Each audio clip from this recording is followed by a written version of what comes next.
Dear students, आज का जो हमारा टॉपिक है वो है रीजनरेशन, जिसे हम कहेंगे पुनरुद्भवन। इससे पहले हम आपके सिलेबस में फर्स्ट और जो सेकंड यूनिट है उसमें से अधिकांश टॉपिक को कंप्लीट करवा चुके हैं।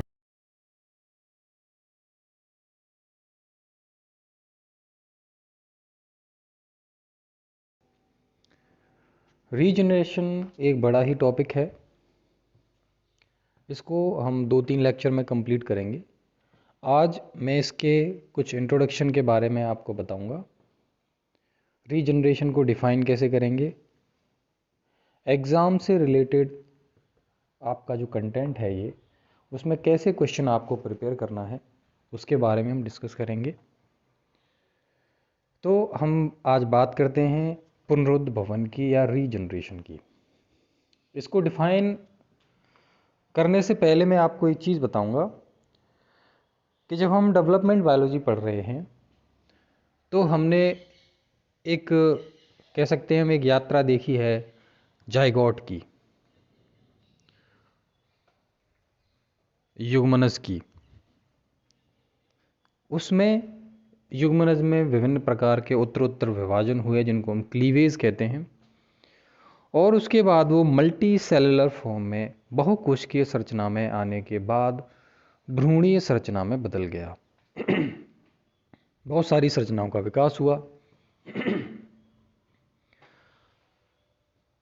ये टॉपिक जो है वो भी डेवलपमेंट बायोलॉजी से रिलेटेड है, क्योंकि इसमें जो विकास होगा, इसमें नई संरचनाओं का जो निर्माण होगा वो भ्रूणीय परिवर्तन के बाद की प्रक्रिया होगी।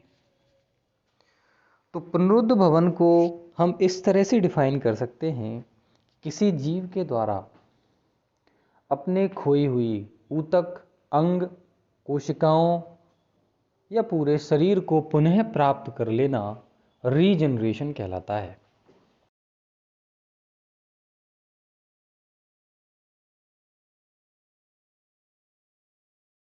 Where regeneration is the reactivation of development in post-embryonic life to restore missing tissues।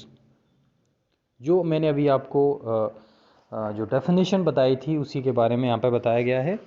मैं आपको इसे एक्सप्लेन कर देता हूँ।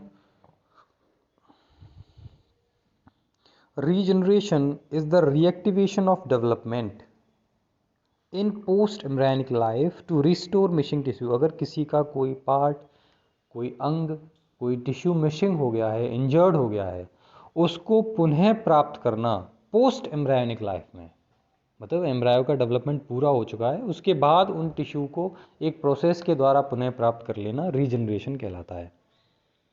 The ability of regenerate lost part in present throughout the animal kingdom but to various extent. हम देखेंगे, हमने जब फर्स्ट ईयर में हम क्लासिफिकेशन पढ़ते हैं तो उसमें हम देखते हैं, हमने 11th में 12th में भी ये पढ़ा है, protozoa, porifera, coelenterata, annelida, arthropoda, mollusca. इन सब में जैसे जैसे हम आगे बढ़ते हैं कॉम्प्लेक्सिटी बढ़ती जाती है, तो इनमें रिजनरेशन कैपेसिटी भी डिफर करती है। कुछ जंतुओं में रिजनरेशन कैपेसिटी बहुत ज़्यादा पाई जाती है। सामान्य रूप से जो बहुत ही सरल प्रकार के थे, एक कोशिकीय थे, उनमें रिजनरेशन बहुत ज़्यादा पाया जाता था। जैसे हम बात करें प्रोटोजोआ की, फिर उसके बाद करें हम पॉरीफेरा, देन सिलेंट्रेटा, इन तक रिजनरेशन कैपेसिटी बहुत ज़्यादा पाई जाती है। जैसे हम बात करते हैं हाइड्रा की, आपको मैं आगे भी बताऊंगा इसके बारे में। हाइड्रा में रिजनरेशन बहुत बड़े लेवल पे पाया जाता है। उसके बीच में अगर हम 2 काट लगा देते हैं तो दोनों से ही नए हाइड्रा का डेवलपमेंट हो जाता है। लेकिन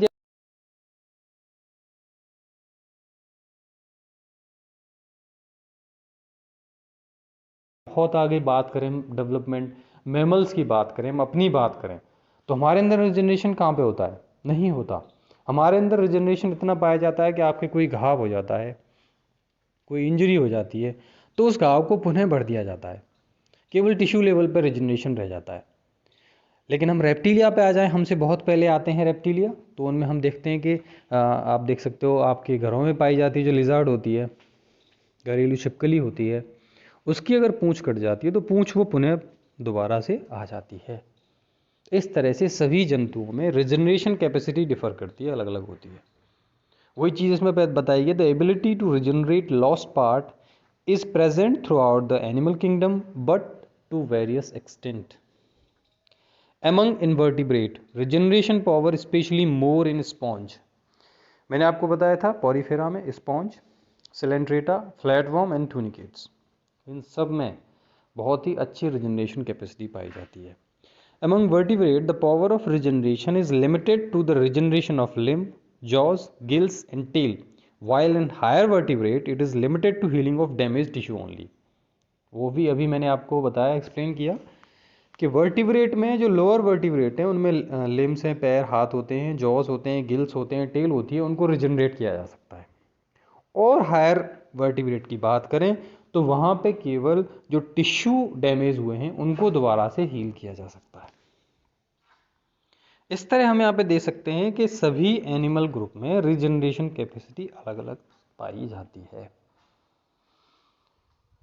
तो ये था एक आपके सामने एक फ्रेमवर्क, मैंने बताया कि रिजनरेशन की डेफिनेशन क्या होगी। रिजनरेशन पूरे एनिमल,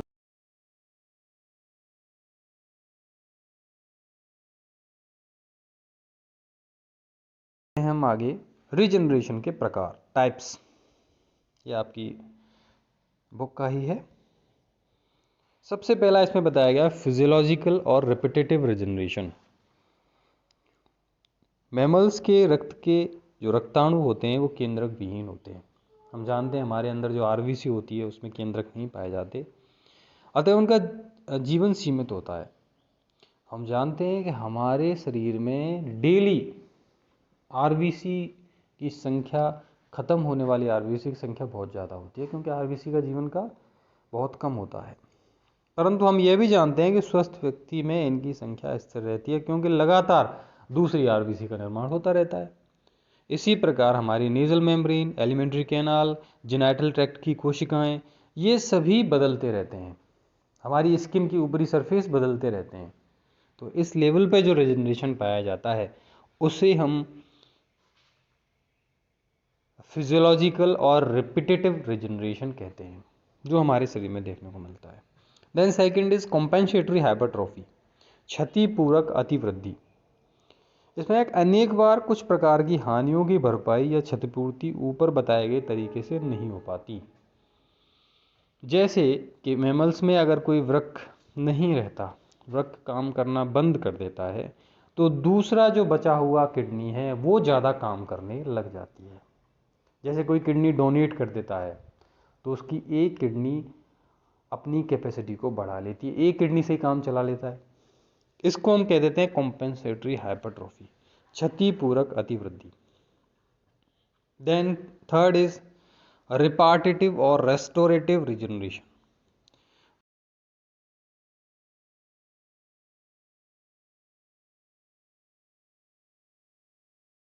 पुनः बढ़ जाता है। इस प्रकार छिपकली की कटी पूंछ पुनः परिवर्तित हो जाती है। यह एक प्रकार के अंगों की पुनः स्थापना ही होती है, रिपेयर होती है। तो इस तरह से हमने 3 लेयर पर हमने ये 3 टाइप का रिजनरेशन प्राइमरी रूप से पढ़ा, जिसे हम कहेंगे फिजियोलॉजिकल, कॉम्पेंसेटरी एंड रिपार्टिटिव। ये था रिजनरेशन का टाइप, रिजनरेशन के प्रकार। आगे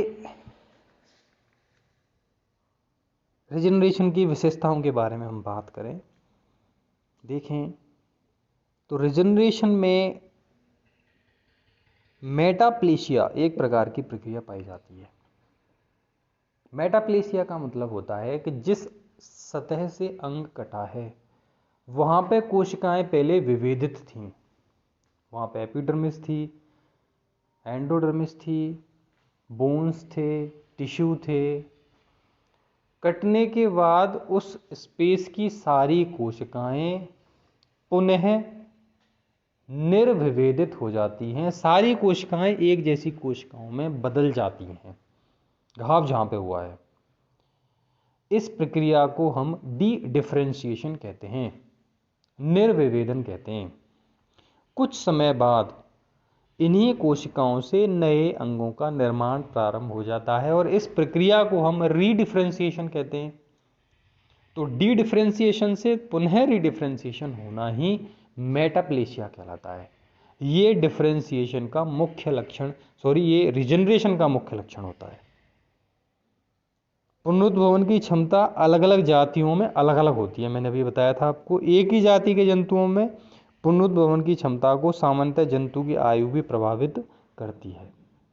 ये थे कुछ पुनरुद्भवन से रिलेटेड फैक्ट।